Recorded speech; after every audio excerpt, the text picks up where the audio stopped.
Welcome to the third episode of Is TDD Dead? I'm Kent Beck from Facebook, and I'm here with David Heinemeier Hansson and Martin Fowler, and we're going to follow up on episode 2 with a conversation today about the trade-offs inherent in testing. I think of most interesting questions in software development as involving some kind of trade-off. And I do this with my hands, which I understand reminds some people of some sort of bizarre form of modern dance, which is your problem, not mine. But what I mean to convey with that is that there's some set of costs on one side and another set of costs on another side, and there's some minima between those two curves. And depending on the way that the two cost curves are shaped, will change how exactly you decide to go on some continuum. Almost no questions in computer science can be answered A or B. The answer always begins with "it depends," and what does it depend on is the interesting part. Now, in some ideal world, we would have instant, infallible feedback about our programming decisions. So every keystroke that I make, if the code is ready to deploy, it would just instantly deploy within milliseconds. So if I just happened to create some software that works, then boom, it's instantly out to everybody. And that kind of feedback is impossible at the moment. By calling my methodology extreme programming, I learned you can't ever say never, because what seemed extreme at the time turned out not to be.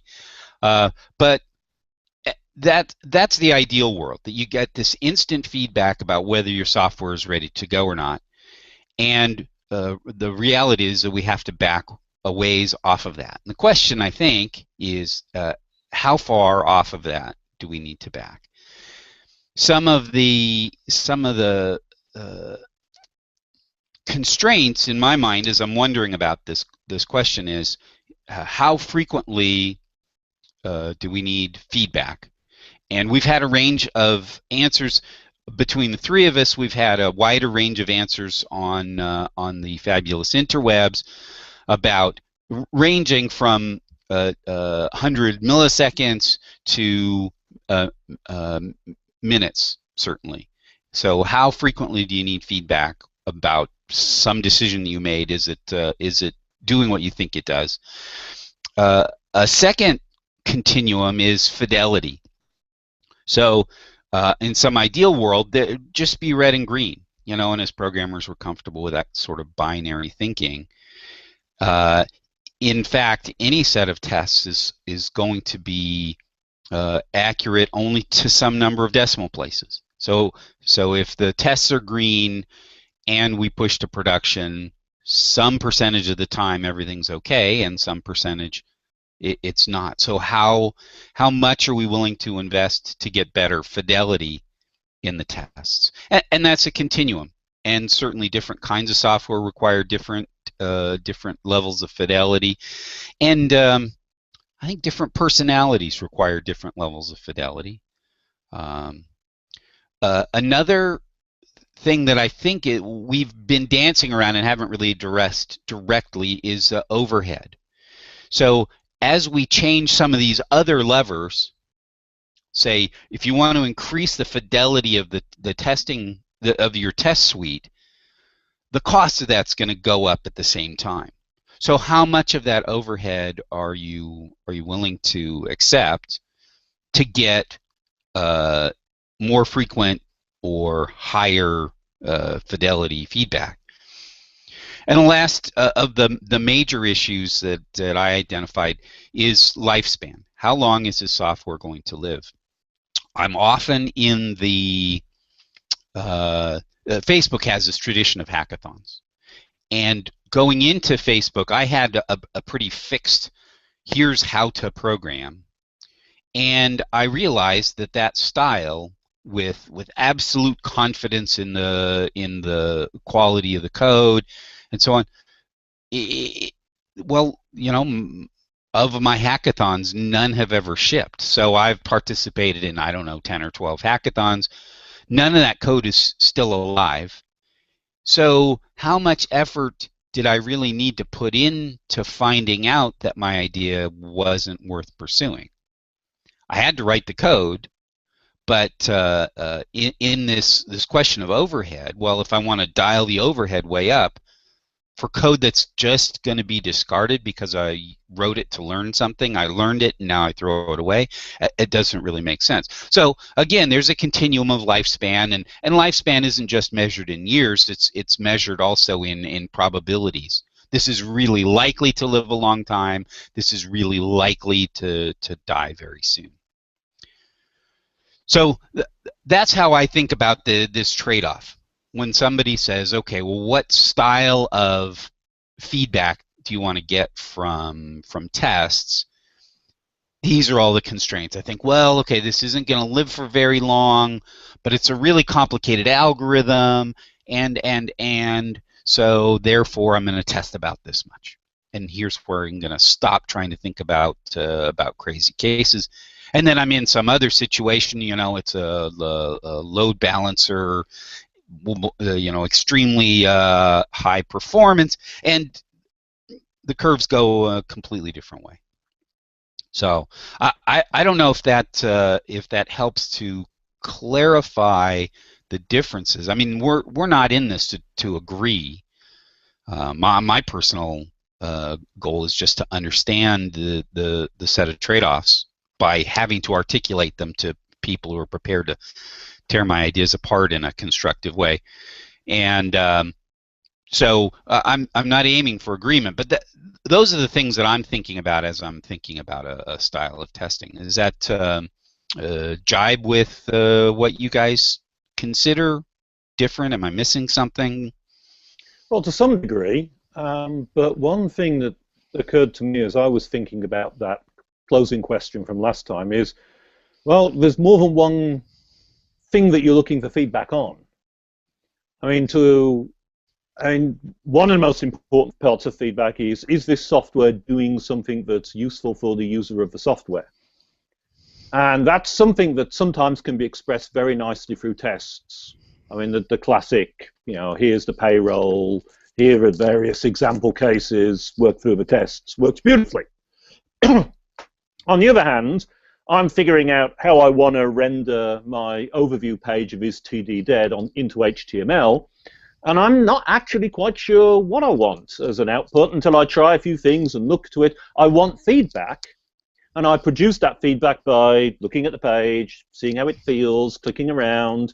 It's not something that's conducive to tests, which is a point that even Uncle Bob has made. If you're playing around with a user interface and you're trying to get that sense of what's it like going to be for my hoped for user, then that's not going to fit. So one category of feedback, I would say, is thinking about your users' needs and how you're going to satisfy them. And a second category is, have I broken anything? Now, I'm putting in this new little feature here. Have I broken something over there? And that's where the self-testing code notion, the regression suite, is such a lifesaver. I mean, to be able to run the tests and go, okay, I don't have to worry about stuff breaking elsewhere, is such a magnificent plus. That also ties into the whole issue of isolation and modularity and stuff. I'll plus that to one side slightly, but that's another form of feedback you want. You want to know you haven't broken anything, and that's where, for me, the green bar, red bar is the real kick.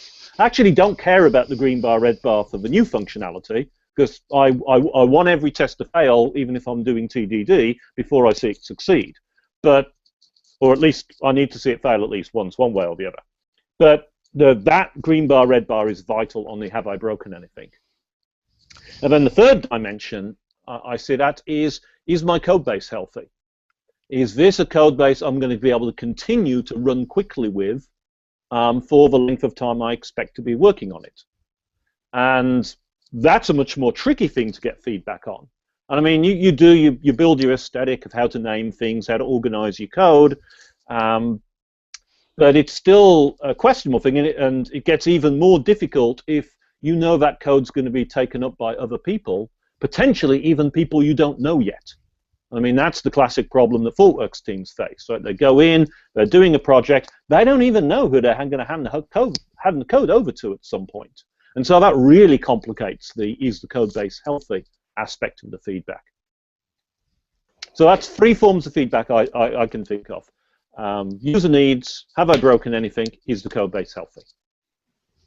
And I think that that's part of the discussion that then goes a little broader than where a lot of the TDD discussion so far has centered on, which has been on these practices and on the sort of the style of the unit testing or whatever. And it's very much just talking about, oh, the programmer working on the code and what can he do for feedback.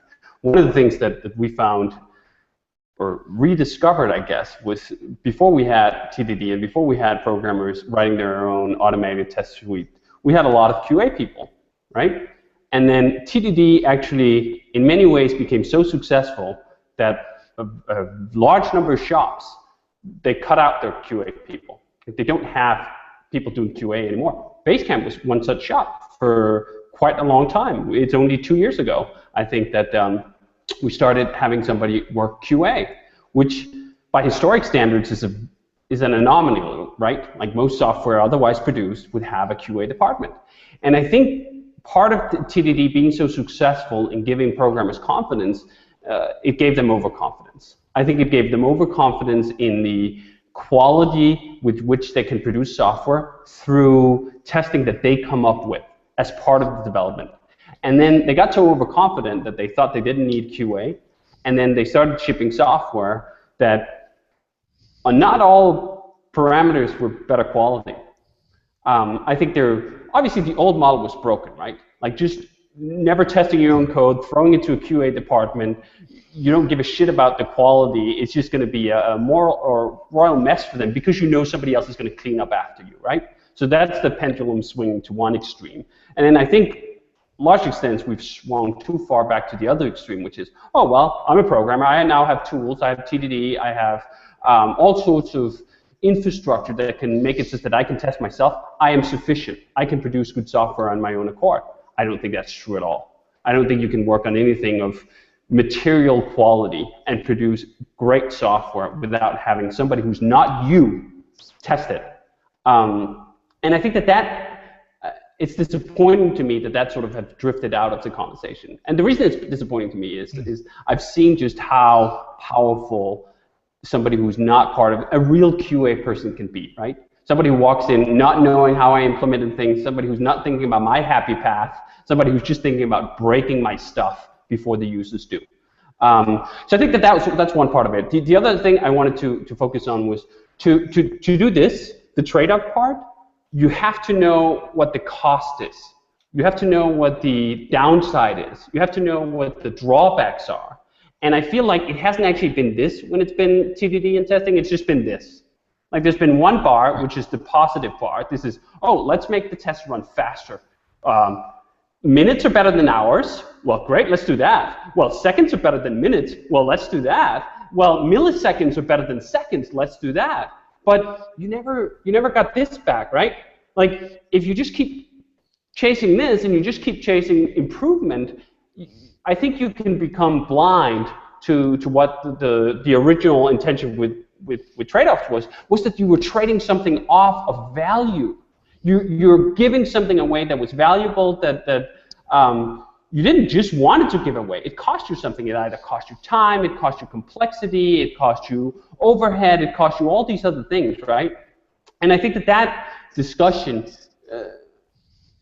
where I'm seeing that's missing so distinctly is when I say stuff like test-induced damage. I see this look in some programmers' eyes just going, what the hell are you talking about? This is not even conceivable notion to me. I cannot even comprehend the fact that you could introduce damage through testing because I only see the one thing. I only see more tests or better tests, faster tests or better tests. Like, so we keep pursuing more and we keep pursuing faster as though that was the only sort of, it's only one part of the equation, right? So that's why I think we have to drag it back, and to get to this, we have to understand all those drawbacks. And I think that's where I think you're spot on when you say it's a continuum, because One other aspect, I mean, this is true in everything. So operations, for example, when we first launched Basecamp, I was kind of pleased when we got to 98.5% uptime.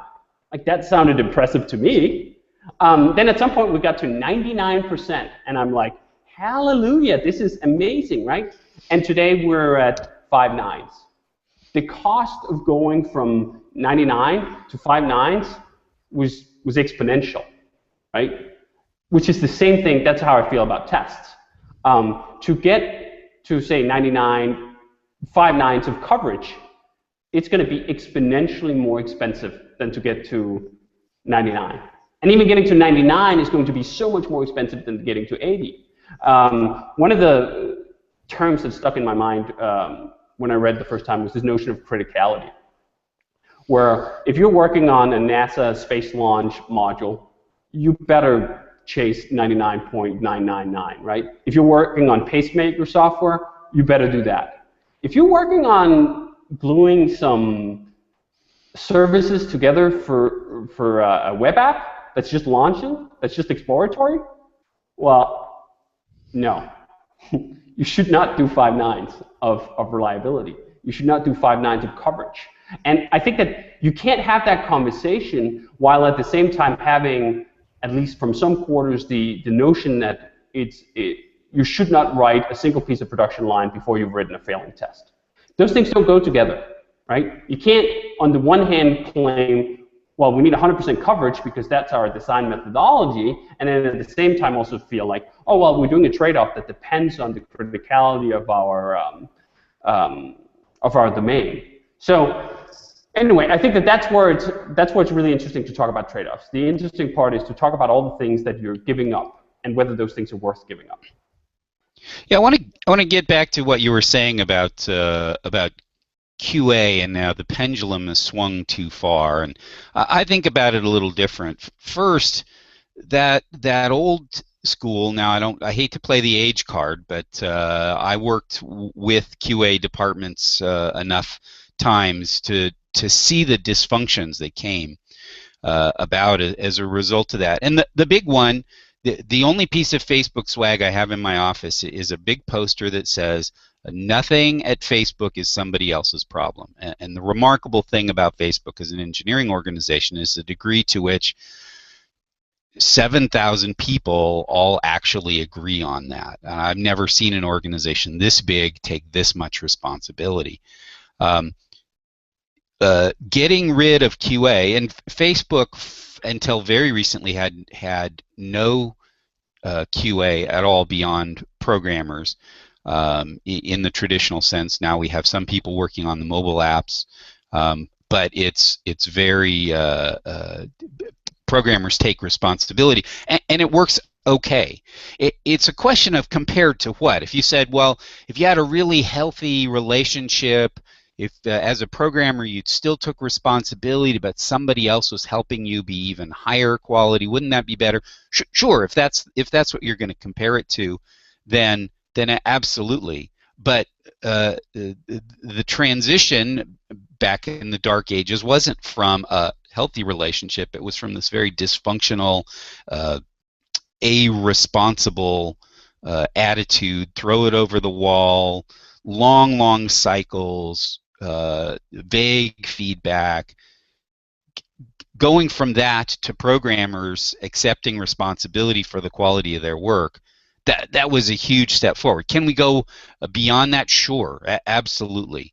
But like I don't even see it as a pendulum. There's some level of complexity in the platform you're on, or the complexity of a product. You get over some threshold, and a programmer can't keep all of the important possibilities in their head, or doesn't yet know how to design in such a way that you can keep all those in your head. And then having external feedback about the functional quality of software certainly makes sense. But it's a continuum, and it's a set of trade-offs, and I'm quite happy in most environments to accept the responsibility for that my code works, and I don't need a net, and I work better if I don't have a net. So just in response to that one, Martin, did you have something to say about the rest of David's response? Actually, I was also going to follow on from that. We can move on to the second one later. I mean, we at Thoughtworks, pretty much all of our projects have some form of QA present. I mean, that's pretty much always been there right from the beginning, partly because, I mean, enterprises expect it, partly because of the sizes of our teams are often bigger. The shift that has really struck me from when I think of QA departments in the 90s, as well as this toss it over the wall, and the encouragement of this adversarial relationship where, you know, QA are there to catch the programmers out and poke sticks at them, and the programmer's reaction is, oh, who gives a toss, because it's, you know, quality is your problem anyway. That has changed. It's much more collaborative. But the other shift as well is a hell of a lot of what QA people were doing was just mindlessly going through test scripts, and the automation has really got rid of that. And as a result, you can cycle much faster. You can say, oh, we can get this code, we can put it into a deployment pipeline, and we can get some answers in, you know, hours, and at the worst case, and we can then go and deploy from that. It's not a case of, well, the QA department's going to take a week to go through those changes. So that's, I think, from our perspective, the big shift. And the fact that it's also let a lot of startups be able to run for a while without any of that, I think is a huge liberating piece as well. So I mean, that's how I see the kinds of the shifts in what's happening with QA. And I think that's great, as long as that's the mindset that you have to it, that we're willfully trading off some degree of quality for the time being because we want to run fast, break things, and maybe we're not going to be around tomorrow. What I see is that people have internalized the notion of programmer testing to such a degree that they don't even recognize the value of exploratory testing or other than programmer testing. That's not everyone, but I feel like there's a generation of programmers who came up not knowing the battles of the 90s. The only thing they ever knew was programmers responsible for quality. They knew quality as meaning tests, automated tests, which is perhaps that was better, not even perhaps, that was better than what it came from, right? But it's also still a shallow understanding of what quality is. And I think it's part of those sort of blinders that you have on, that if you consider, well, I can create software that's completely of high enough quality just on my own without any QA, without any exploratory testing. I mean, my answer was simply, no, you can't. The only reason you think you can, and you know why you think you can? Because all your tests are fucking green, but they're not finding all the problems, right? Like, as soon as you push out your code into the actual real world, users will start doing, why are they doing that? Why are they uploading this file or a folder or something else that they're not supposed to do? Like, nobody reasonable would upload a 2 GB file into this field. Like, I didn't account for that. I didn't account for the fact that the moving on the back end will then take 50 seconds because I only tested with 5 MB files, right? There's this huge dark room that all of a sudden is switched on. Worst of all, though, is when it's not switched on, which is what happens when customer service does not relay the atrocities that you've pushed out into the world, right? That's the kind of feedback that a lot of people are cutting off from themselves.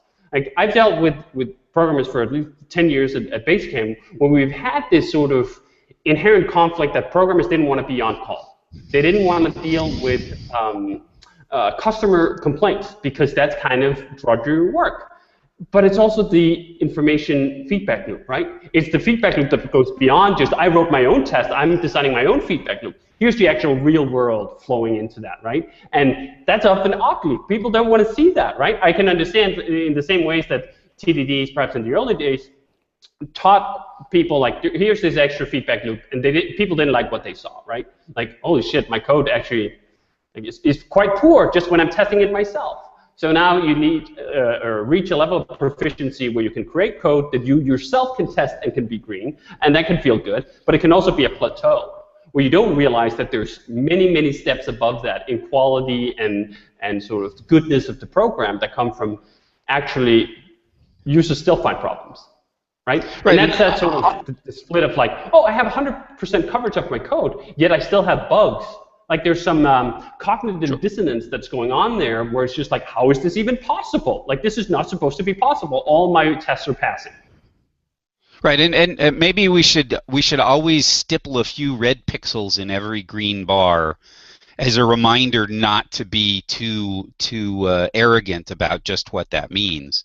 And the on-call is the feedback loop that teaches you what tests you didn't write. Sometimes you can capture on-call things as tests. Sometimes you can capture them as alarms or the need for more logging or the need for gathering more statistics.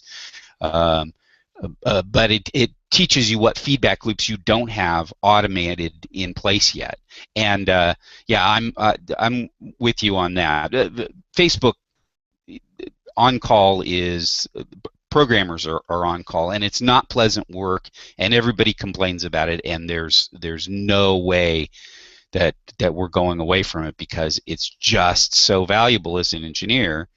I mean, as soon as you think that you're not making mistakes anymore, you're not willing to accept the possibility that you're making mistakes, then you're making a mistake, and you stop growing as an engineer, and that'll take you to some level of complexity maybe, and then the world won't let you pretend that you're not screwing up anymore. So I'd rather catch that early, and if that means that I have a phone going off by my bed at 2 o'clock in the morning because some configuration of some load balancer got changed, and now my service is crashing, and there's a lesson for me to learn. If that's the price I'll pay. So talking about prices, we are now at our cut-off time. We didn't get to the second part much of David's point about costs. So is that something we should look at next time? Look at the costs of a testing world? Sure. And I feel compelled to plug the fact that this guy, Mike Bland, who's an ex-Google guy, has been writing an article on my website and just published today, by coincidence, an installment on the costs and benefits of a testing culture. So maybe that could be a bit of input to it, and if not, we can riff on how we go next week, or whenever it's going to be. Sounds good.